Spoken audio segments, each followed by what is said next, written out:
Hey everybody, Kellen here. Want to give some game. I'm going to do a couple of episodes, I think, just back to back, back to back.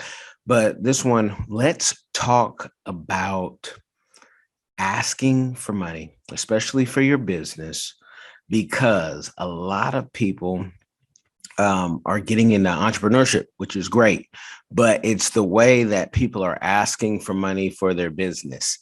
Whether you are in America or whether you are in an African country, the Caribbean, doesn't matter, Ukraine.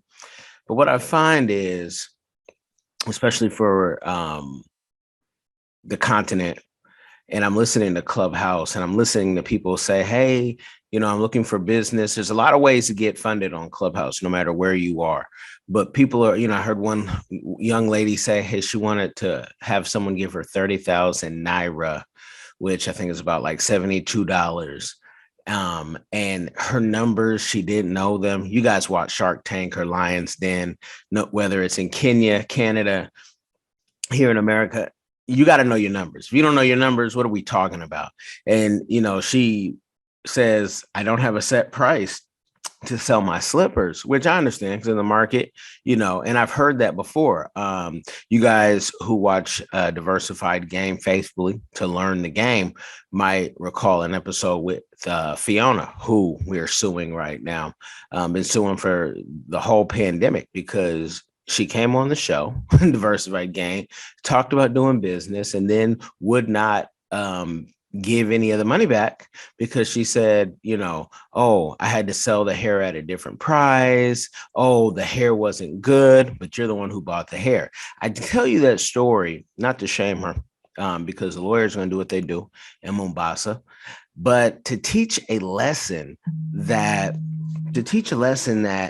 when you're asking for money, you should have your numbers. And the woman on the Clubhouse, she was like, oh, but don't worry, because no matter what I sell them at, don't worry about it. That's not your business. Or, she was nice about it. But the fact of the matter is, and they were trying to explain to her, it is our business if we give you our money, whether it's 30,000 Naira or 3 billion Naira, it is our business.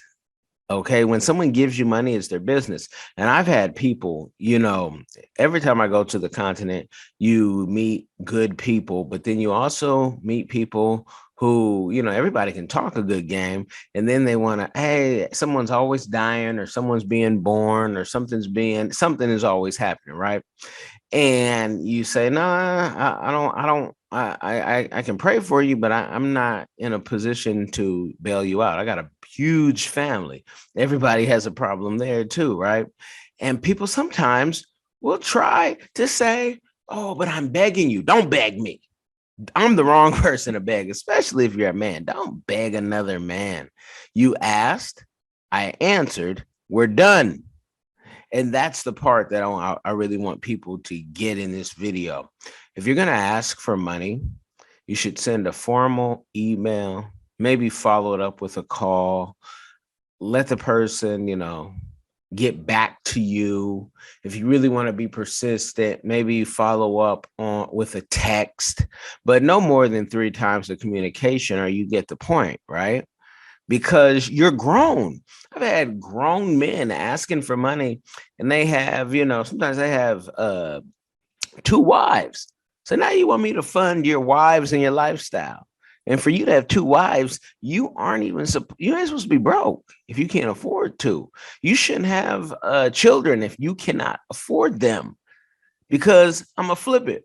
If someone with children asks somebody for money, and they keep asking, and they're complete beggar, right?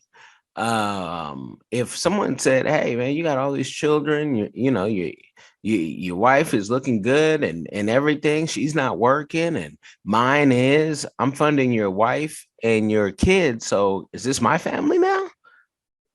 See, that person would be offended. And I know some of them be like, hey, if you want them, I just didn't know how to wear a condom. But the fact of the matter is, most people will be offended and be like, hey, why'd you have to go there? That's the same thing when you go after somebody's money. Because guess what? We all feed our families with the monies that we have. And since you don't know what's in our pocket and you can only speculate and assume, this is why people in certain classes only deal with their class. And it's not to say like someone like Bezos and all that. It's to say that if you are in a certain class, you get jealous sometimes of somebody who's in another class, or you feel entitled to some special privileges and that you should be able to get something. That's not how this works. And if you don't know that, I'm going to tell you right now, I'm going to tell you what your daddy should have told you. I'm going to tell you what your daddy should have taught you. And especially as a man, he should have taught you to have some respect for yourself, and that you got to get out there and work every day. And the job that you have, if it's not the job that is able to provide for the life that you've built, like family, wife and kids and all that, then you need to get another job. And you need to be really on the grind every day, reading, filling out applications if you have to, maybe creating a business. But I can tell you, there's so many people that I know who say they need money or they need a change in life. But you say, hey, man, where's the business plan? No business plan. You say, hey, man, where's the what's the next steps? They can talk to you forever. That talk is cheap. Write the vision down and make it plain. So I want to make this short and plain and tell you, if you want to get money, there's, if you're in America, book a session. We can talk, because there's plenty of money out there. You just have to know how to grab it. If you're overseas, you can book a session too. There's no aid is dead. Read that book. And there's plenty of opportunity, but there's organizations and quick Google searches that can show you how you can get venture funding, angel funding, grants, and all that. And it does make some work, but if you're not willing to put the time in, you don't want the money that bad. So peace. Y'all got the game. And make sure you check out Diversified Game, man. Interview successful people every week. You might learn something. Make sure you share the game. Be blessed. Hi everyone. Have you ever been curious about visiting Africa? Which African country were you interested in? Kenya, Nigeria, Uganda, South Africa, Ethiopia?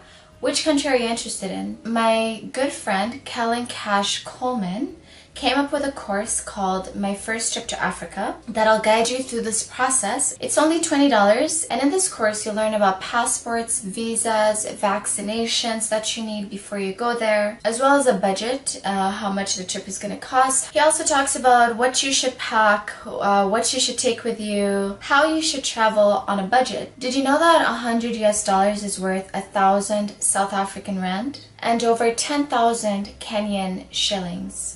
So imagine what you can do with $100 back home. I say back home because I'm from Sudan, I'm African, I already know how it's like. I know that, when you convert Canadian and American money, it goes a long way when you're traveling across Africa. So if you're curious, if Africa is a place that you've always wanted to go, always wanted to move there, KELLEN is the person to ask. Check out the course. There's a little preview you can listen to before you actually purchase it. If you're interested in this course, visit www.diversifiedgame.com.